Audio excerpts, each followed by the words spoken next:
the President Lula da सिल्वा को and हार्दिक शुभकामनाएं देता हूं De Silva. और मैं उनको And now I प्रेसिडेंसी का गेवल सौंपता हूं।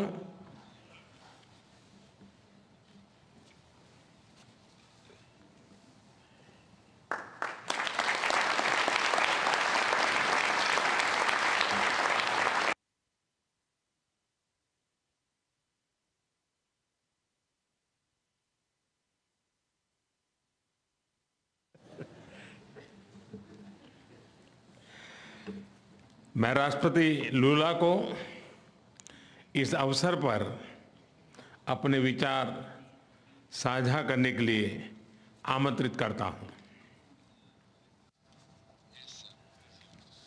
Bem, primeiro, gostaria de dizer às autoridades aqui presentes, suas altezas, aos presidentes, aos primeiros ministros, de que a natureza, ela continua dando demonstração de que nós precisamos cuidar dela com muito mais carinho. Essa semana, tenderness. This week, 3 days ago, in Brazil, a cyclone in the state of Rio Grande do Sul. We had never had a cyclone there, but the cyclone killed 46 people. And we have almost 50 people missing.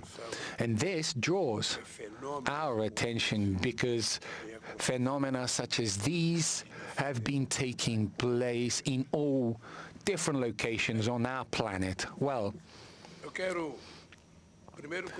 first I would like to congratulate Prime Minister Narendra Modi for the efficient leading of the Indian presidency of the G20 and for the excellent work done in preparing this summit, and also with all the care that he and they gave us in these days that we spent with you. I thank India for its efforts to give voice, for giving voice to the topics of interest to emerging economies. So I would also like to give my salute to our friend, the representative of the African Union, who is a member of G20. Como uma das principais instâncias de governança global na esteira de uma crise que abalou a economia mundial. Nossa atuação conjunta nos permitiu enfrentar os momentos mais críticos, mas foi insuficiente para corrigir. And this was not sufficient to correct the structural defects of neoliberalism. The global financial architecture has changed little, and the foundations of a new economic governance have not been laid. New emergencies emerged.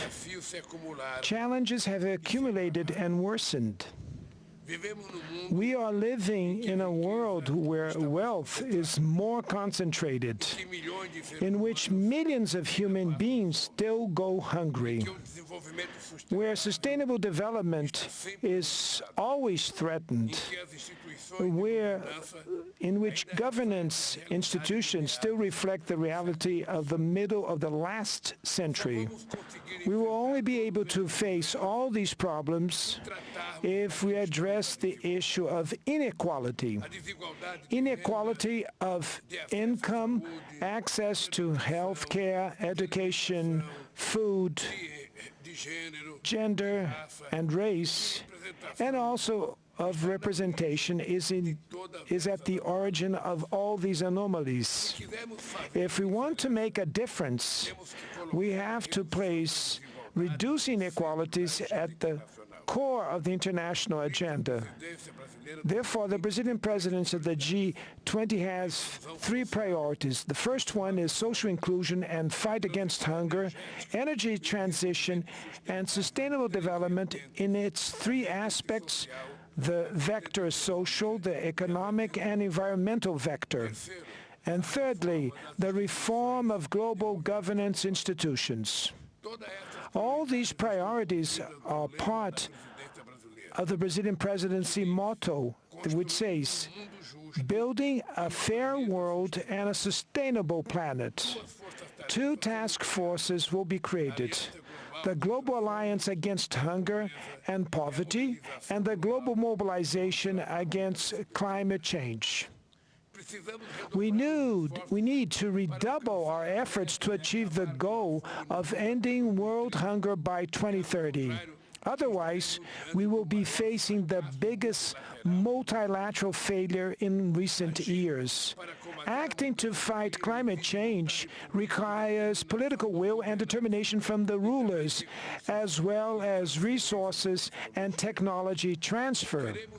We want greater participation of the emerging countries in the decision-making process of the World Bank and the International Monetary Fund. The unbearable foreign debt of the poorest countries needs to be addressed. The WTO must be revitalized and its dispute settlement system must start working again. To regain its political strength, the UN Security Council needs to count on the presence of new developing countries among its permanent and non-permanent members. The international community looks at us with hope because we bring together economies from emerging countries and developed countries in the G20. We represent 80% of the global GDP, 75% of exports, and around 60% of the world's population. To ensure that the G20 acts in an inclusive and coherent manner, Brazil intends to organize work around three general guidelines. First, we will make the political and financial paths work in coordination and in a more integrated way. There's no point in agreeing on the best public policy if we do not allocate the necessary resources for its implementation. Second, we have to listen to civil society.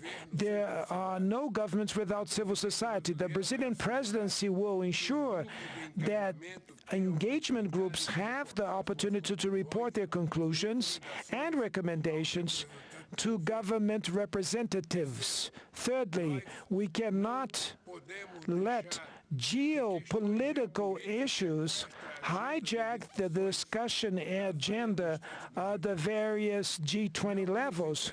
We are not interested in a divided G20. Only through joint action may we face the challenges of our days. We need peace and cooperation instead of conflict. The path that will take us from New Delhi to Rio de Janeiro will require a lot of dedication and commitment from everyone. The technical groups and the preparatory ministerial meetings will be hosted in several cities in all our 5 regions of our country. For that reason, we will welcome the members of the G20 with open arms.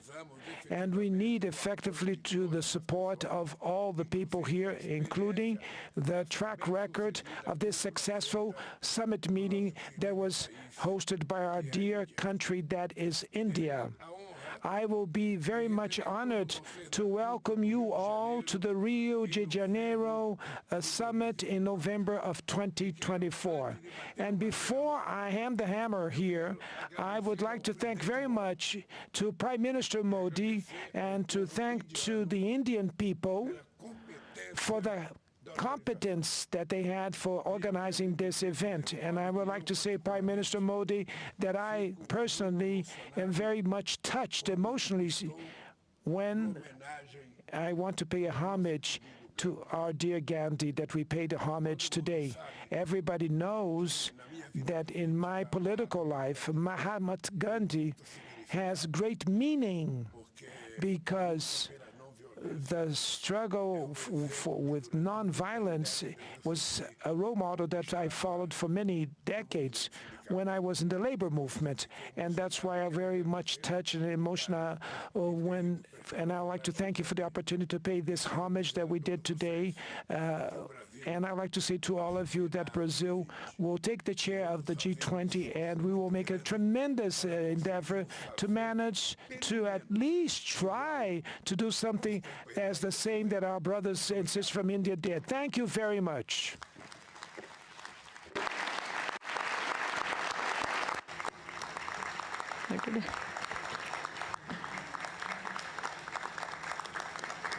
Your Highnesses, Excellencies, जैसा आप सब जानते हैं, भारत के पास नवंबर तक G20 presidency की भी जिम्मेदारी है। अभी 2.5 महीने बाकी हैं।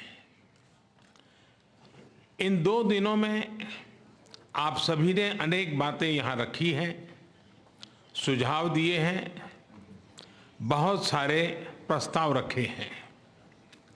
हमारी ये जिम्मेदारी है कि जो सुझाव आए हैं उनको भी एक बार फिर देखा जाए कि उनकी प्रगति में गति कैसे लाई जा सकती है। मेरा प्रस्ताव है कि हम नवंबर के अंत में G20 का एक वर्चुअल सेशन और रखें। उस सेशन में हम इस समिट के दौरान तय विषयों की समीक्षा कर सकते हैं। इन सब की डिटेल्स हमारी टीम आप सभी के साथ शेयर करेगी। मैं उम्मीद करता हूं कि आप सब इससे जुड़ेंगे। योर हाइनेसेस, एक्सेलेंसीज, इसी के साथ मैं G20 समिट के समापन की घोषणा करता हूं। One earth, one family, one future का रोड मैप सुखद हो। स्वस्ति अस्तु विश्वस्य, यानी संपूर्ण विश्व में आशा और शांति का संचार हो। 140 करोड़ भारतीयों की इसी मंगल कामना के साथ आप सभी का बहुत बहुत धन्यवाद।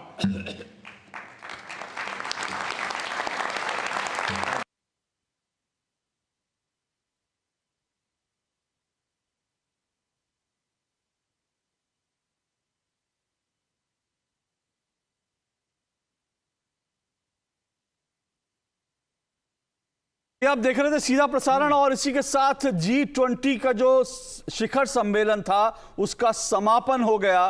प्रधानमंत्री नरेंद्र मोदी ने उसके समापन का ऐलान किया और ब्राजील जो अब अगला होस्ट कंट्री